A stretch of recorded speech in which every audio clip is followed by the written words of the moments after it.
All right, welcome back, everybody. Welcome back to season 5 of Mind Over Music. I'm your host, Sean Ali Molodino. So happy to be with everyone this evening tonight. We have a very fun and special guest on a two-parter tonight. For our second part, we have Dr. Anam Ali, who is the CEO and founder of DigiWell. It is a platform that is kind of talking about the digital revolution and some of the challenges that we're facing with the disengagement of our youth, as well as the adults in the room as well. We are all addicted to our phones and we cannot stop streaming. And there's a reason why. So we have a huge issue, a huge problem. And Dr. Anam Ali is here to help solve those challenges. So without further ado, Anam, thank you so much for being on the show tonight.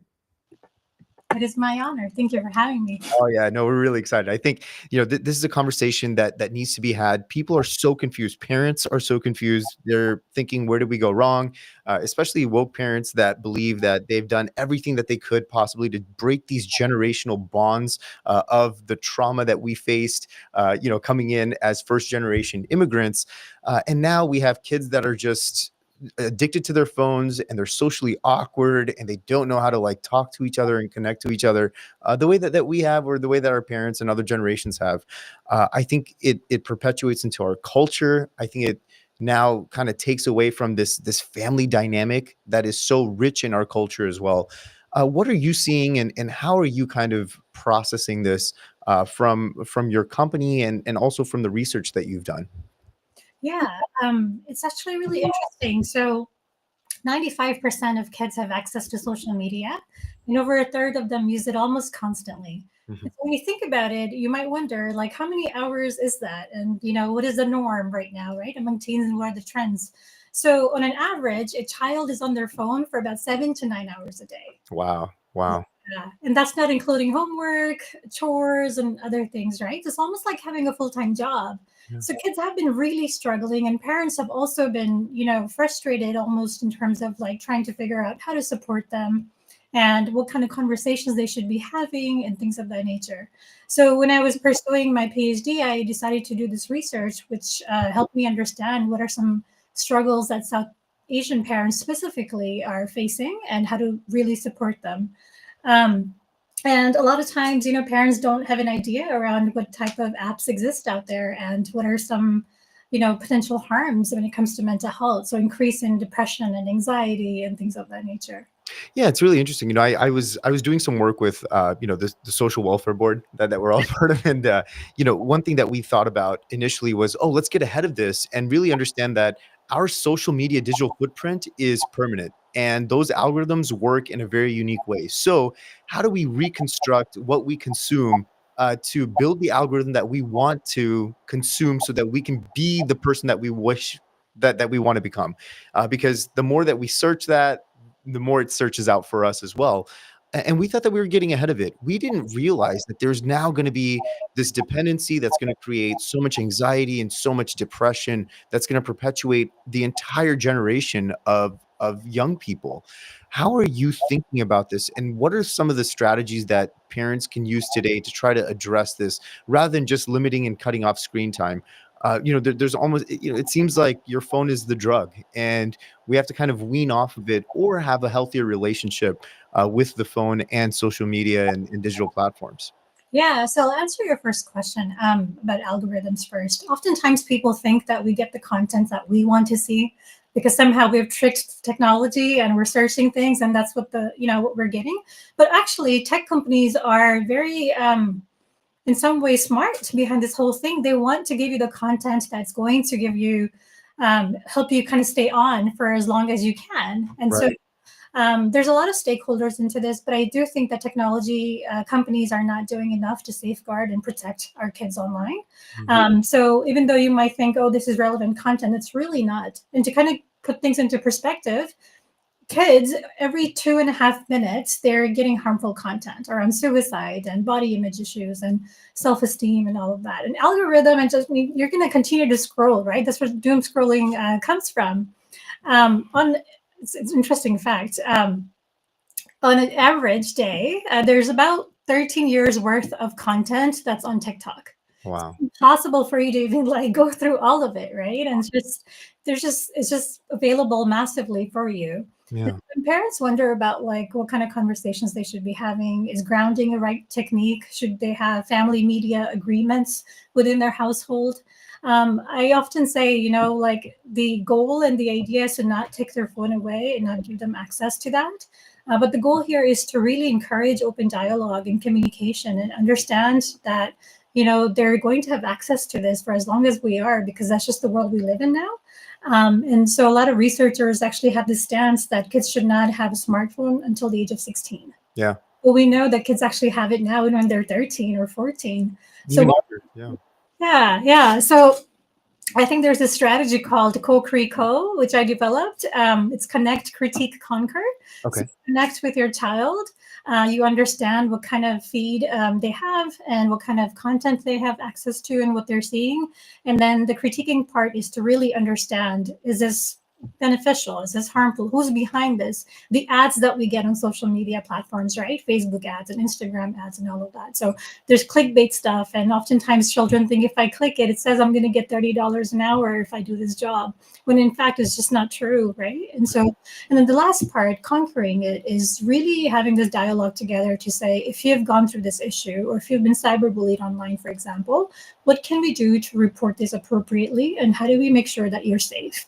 But sometimes parents get upset instead and they take the phone away and ground them, which is not an effective strategy. Yeah, absolutely. And we talked about this briefly, was, the idea of independence. Mhm. What happens is when children become much more isolated from their families, from their parents, from the family unit, they gain this level of independence online that is not true independence, and it is essentially just isolation in a box, right? And you're almost getting plugged into the system like the Matrix. How do you kind of prevent those things from moving forward? It seems like the previous generation, when we think about Generation Z versus Alpha. Well, Generation Z, I think, was very upset about things like climate change. What kind of environment did you leave us? What kind of economy did you leave us? We can't afford housing, and our American dream. I think Generation Alpha might have this same level of resentment, saying, "Hey, how did you guys get us so addicted to social media, and you just isolated us in such a unique way?" How do we kind of counteract that? Do you think that there's going to be some level of policing that young people, teenagers, will say, "Hey, like, this is taking over my brain, and I need to start policing myself out of it"? Do you think like anything like that will ever happen? I certainly hope so. I mean, the dopamine hit that they get from every like, comment, and follow, it's what keeps them, right? And so 50% of the kids actually wonder how to really disconnect from their devices. So they are concerned, they want help, but they just don't know what to do about it. And it's really unfortunate and sad. It's almost like they've gotten hooked to this almost as if it's a drug. And so I know we talked about a little bit about tech companies doing more and trying to safeguard this, but there's a lot of, things that need to happen at the legislation level and Congress level and at the state level with organizations like ours that are going to advocate and empower others to take a stand for this, because we cannot continue on like this, because there's just going to continue to be a rise in mental health challenges. Yeah, and I want to pivot to that because the work that you're doing is absolutely incredible. It is very much needed. It is the social media is the fabric that is tearing families apart and our culture apart in so many different ways. Let's talk about the work that you're doing. I know right now you have so many incredible volunteers and a great infrastructure. You have some good content as well that you're disseminating out. Let's talk about your organization and what you hope to achieve. Yeah.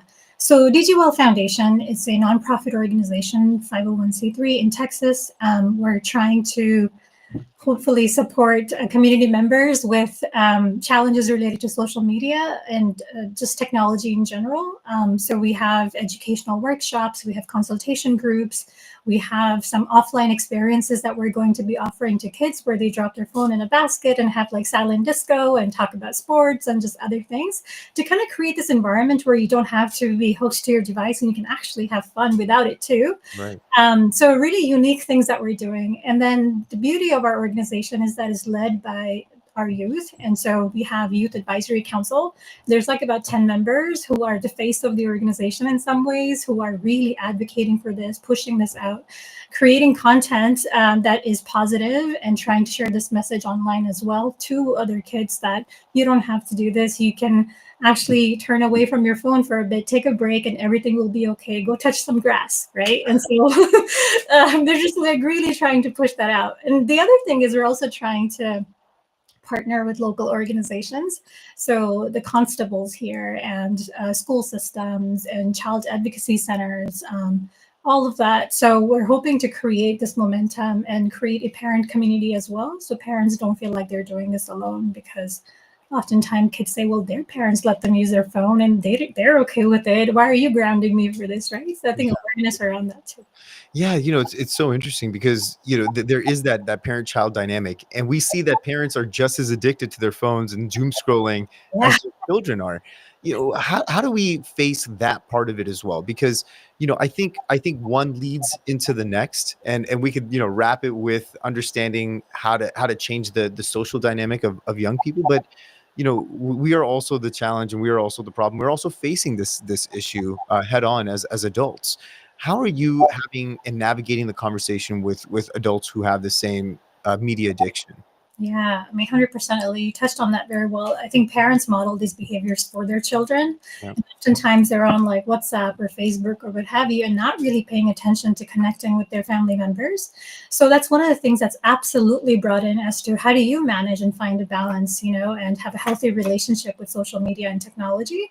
And I think a lot of times parents are like, well, this has become our escape from a long, tiring day and all the things that we have to do and are worried about. This just gives us like an escape to escaping reality into something that is not going to give them, stress, essentially, right? It gives them energy, they say. It gives them like tools, and it gives them recipes they want to try. Insights, and yeah, exactly. Exactly. So I understand the benefits of it too. And so my stance and this whole organization's stance is to not say that we're anti-technology.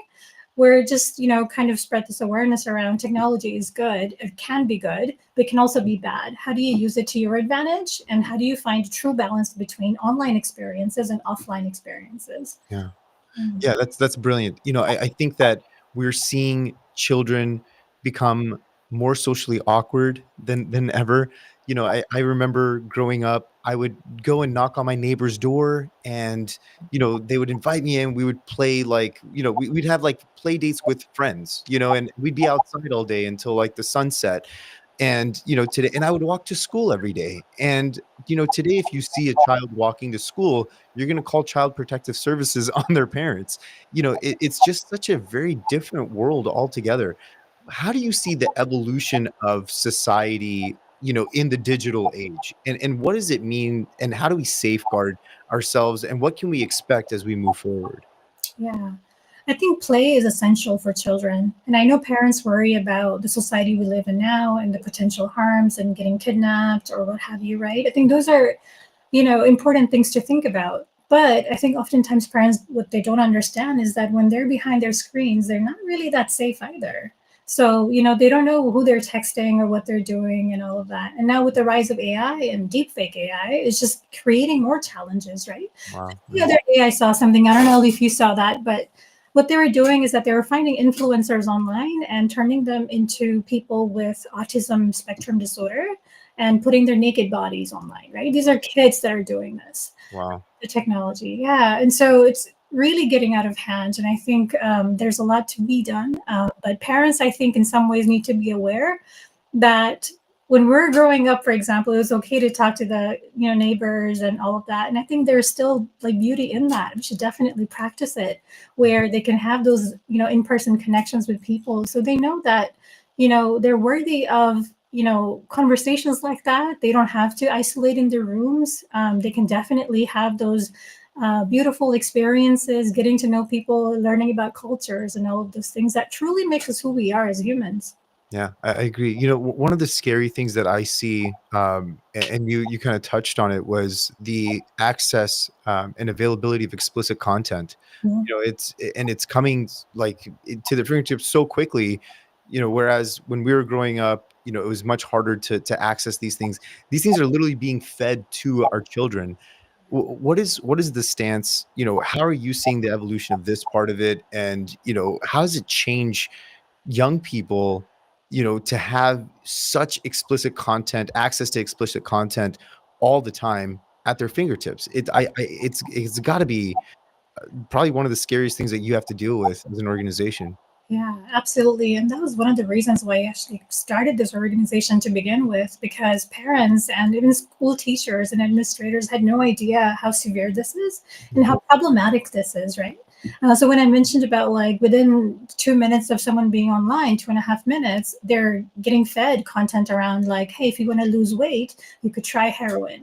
That Right. shouldn't even be coming across to a young girl. That's crazy. It's not like she's searching for this stuff, right? A few Mhm. years ago, there was like this TikTok trend that went viral where it said, "My shampoo is full, but my conditioner is half."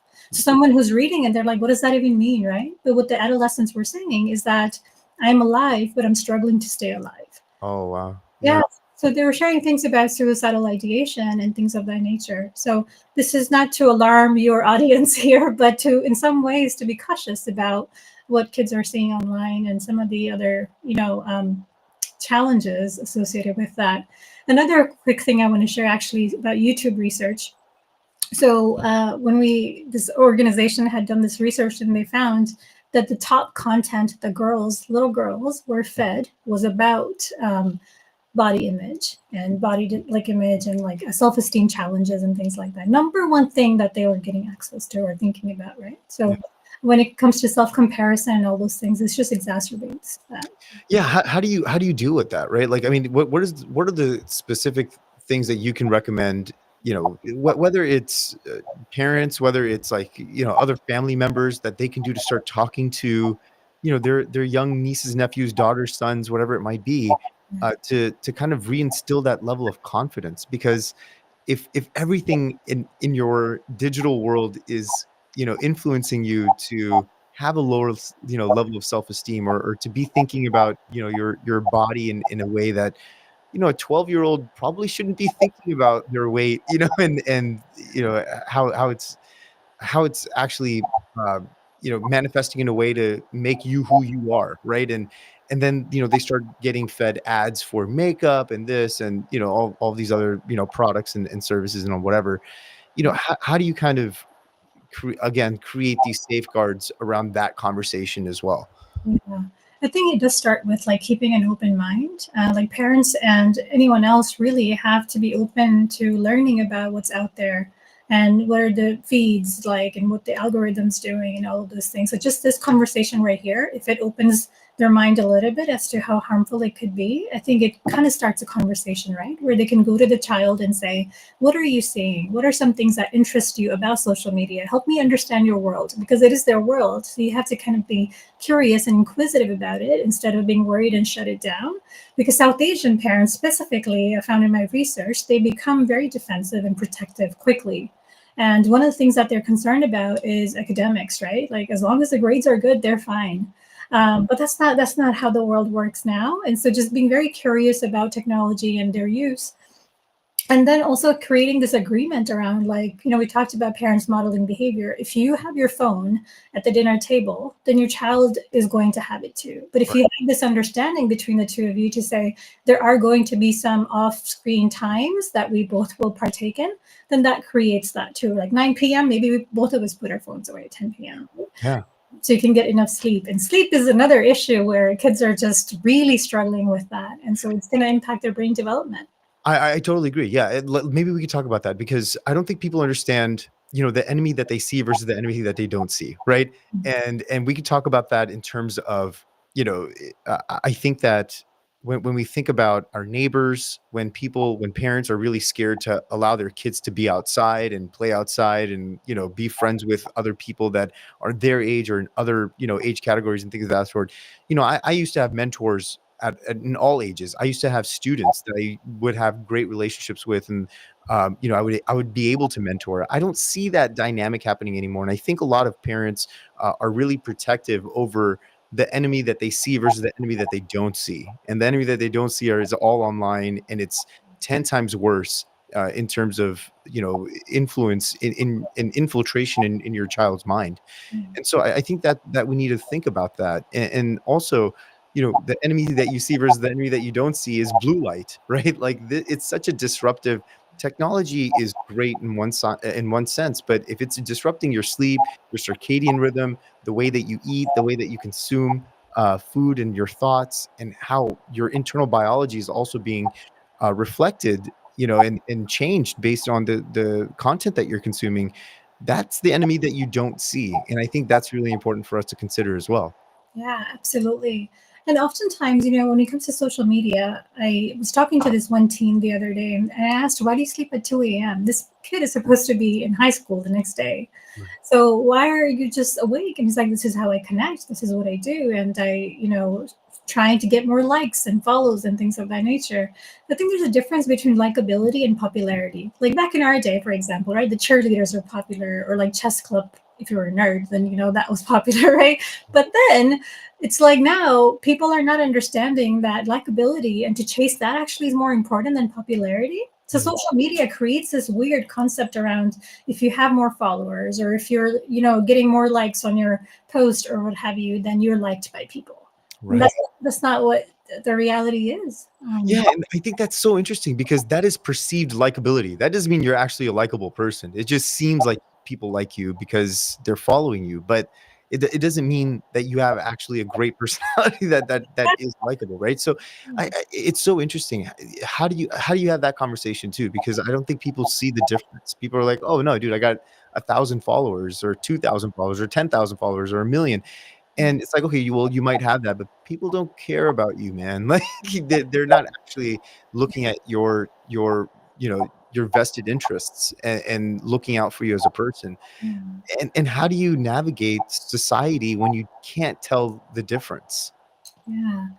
You know, um, it's interesting. So if there's a negative comment on the comment section, right, and if there's more likes on that comment, then the child is perceived to believe that that's what's the reality is, and that's what's true about them. So they overgeneralize, right? So overgeneralization happens, and they start to get into this rabbit hole of, oh my God, they called me ugly, so I must be ugly. Like 20% of the world must think I'm ugly, right? Wow.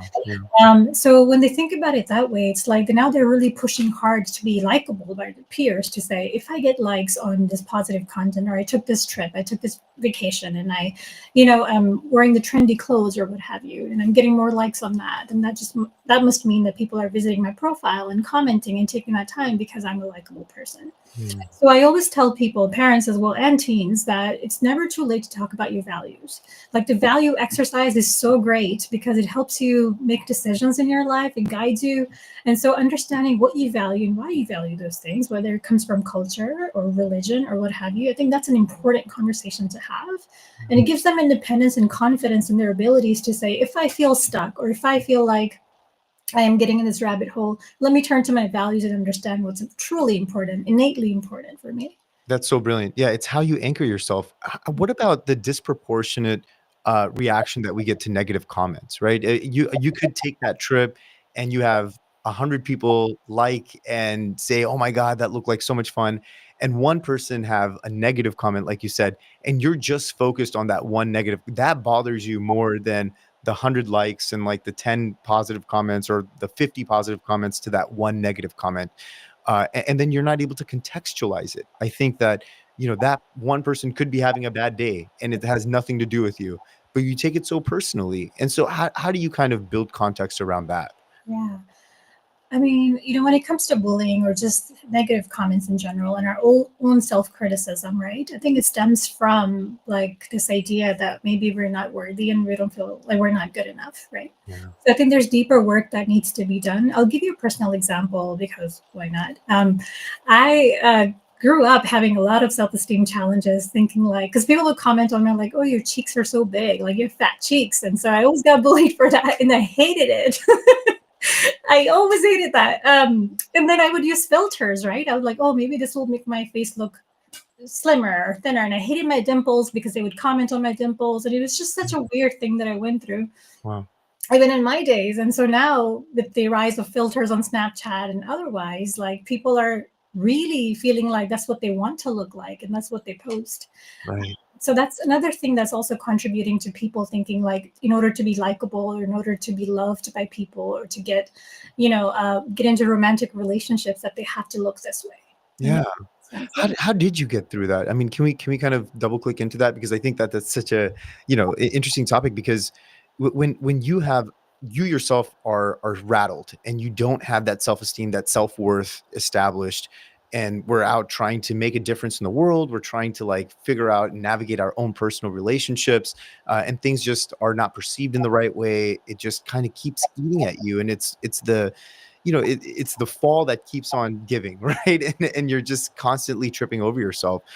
How mm. did you get through it? And what did you do to like repair? And when did you start feeling that your worth was not dependent on what other people think, but rather what you feel about yourself, and where truth actually lies? Because that is the crux of all of it, right? Is when you go back to your values, when you go back to who you really are as a person, you find yourself beautiful, and then it doesn't really matter what the rest of the world really says, right? So how did you get to that point?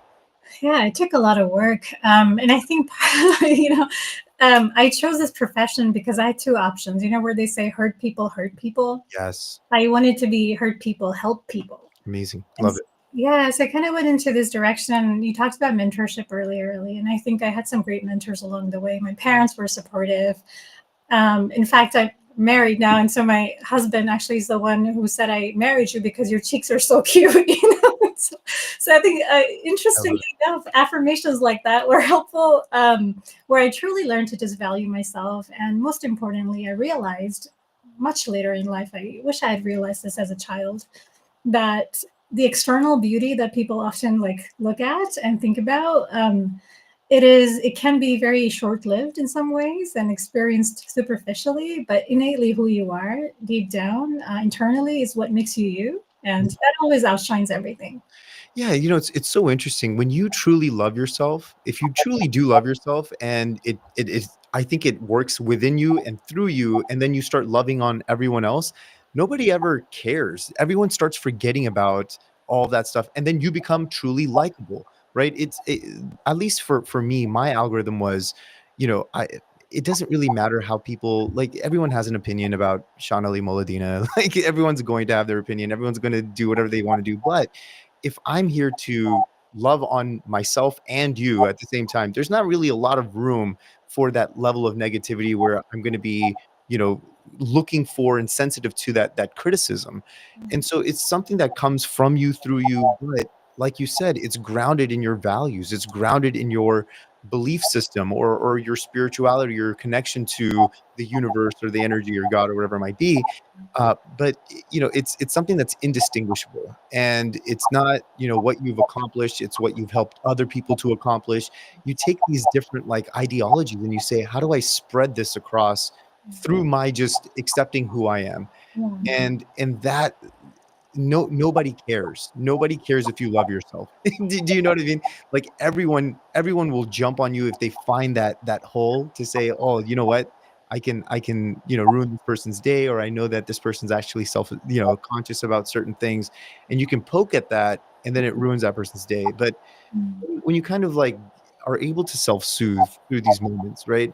Why do the last question I was asked is, do you think that this is just how society is, and it's just more so at the forefront today? It's more spotlighted because it's so easy to see, but it's just always existed in the human condition? Or do you think that social media is really perpetuating, this level of lack of self-worth, lack of self-esteem, and so on and so forth? I do think it's perpetuating it. I think it's existed in different contexts and with different nuances, perhaps. I always use this metaphor to kind of describe it. When you're not fed love on a silver spoon, you learn to lick it from a knife. Wow. Wow. That's so brilliant. Wow. Yeah. Okay. Yeah. I think it's really powerful too, because in the context of social media and technology, it is the knife, right? Like it can carve, and like there's positives to it too. A knife can help you carve and shape and create something beautiful. But if you don't have that true validation, that comes from within, or this level of like independence and autonomy and agency around your decision making that your parents have helped you grow into or built for you, then you really look for it online. Like you connect with strangers and you have inappropriate conversations with people you shouldn't be having them with. I think technology has exacerbated that a little bit. That's why it's important to consider that what is your like household like, first of all, right? For people to consider, am I having good conversations? Am I emotionally available for my children to turn to me and trust me enough with those conversations, right? It's so brilliant. Yeah. I love it. I love it. I'm sure people want to learn more. They want to engage with you on your platform. How do people learn more about DigiWell? And I guess what programs are you going to be kind of coming out with? Are they also digital? Like how does the community start connecting with your platform? Yeah. So first, they can find us on Facebook, DigiWell Foundation, and then on Instagram, we're called digwell.fdn.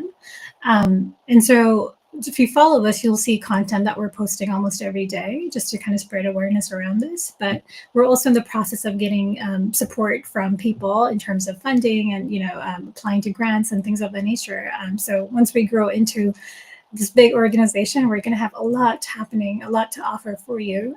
But right now, we're creating like free guides for parents and people to read and learn from. And yeah. So we hope to continue to grow with the community support and offer what we can. Yeah, well, I can't thank you enough for being on the show tonight, Anam. And I wish you all the success. Thank I you. think what you're doing is absolutely necessary, especially bringing in the older generations, which is now going to be us, right, into the digital world, really understanding the nuances that and the dangers that our children are facing unbeknownst to them, right? So and ourselves. So you're doing some incredible work, and I wish you all the success. Can't wait to have you back. Let's have another one of these next time you're launching your next series or program. Would love for you to kind of engage with the radio's audience and the global audience at large, and kind of just share what the learnings have been and the research, what the research is saying, and how we can keep our kids and ourselves safe. Yeah, no, I appreciate that. Thank you so much for the opportunity. I love it. All right. Well, that was Dr. Anam Ali, with the CEO and founder of DigiWell Foundation. You can learn more on her Facebook page, DigiWell, the DigiWell Foundation. All right. We're going to take a quick commercial break.